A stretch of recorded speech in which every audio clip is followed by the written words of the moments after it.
install a flag holder mount for a Malibu G3 or G4 tower. This is a 2010 Malibu VLX with the G3 tower.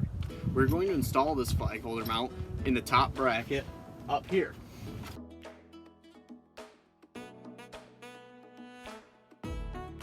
The flag holder mount comes with all the tools you need to put this on your boat.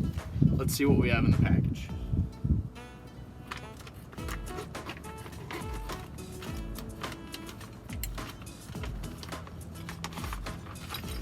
We have the mount that is adjustable.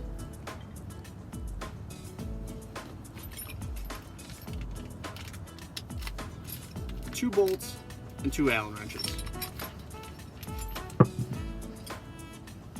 One thing is this bimini top is not a sliding bimini top. If you have a sliding bimini top, you need the extension that Uptice has available on their website.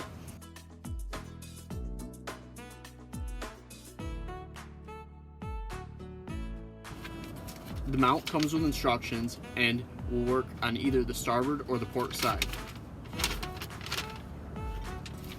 Here are the instructions. It's very simple to put together. We will show you how to do that right now.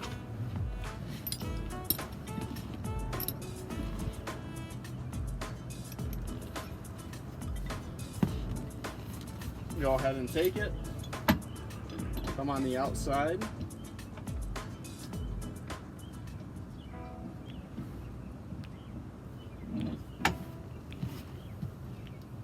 Second bolt.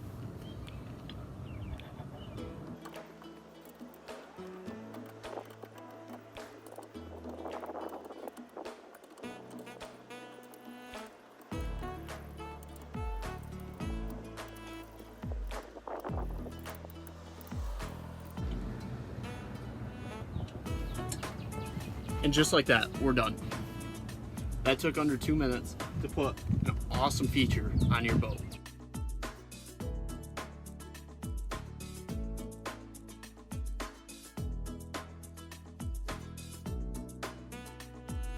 One thing about this product is it does use the upper bolt positions for a wakeboard rack. So if you have 4 wakeboard racks on your boat, unfortunately this product will not work. Uptice did come out with a clamping style flag holder that does clamp around the 3-inch tubular. So if, like I said, if you have 4 racks, that might be a great option for you. Also, they do have a flagpole with a 3x5 foot flag on it. You can cut the pole down and use a 2x3 flag. That's another option at uptice.com.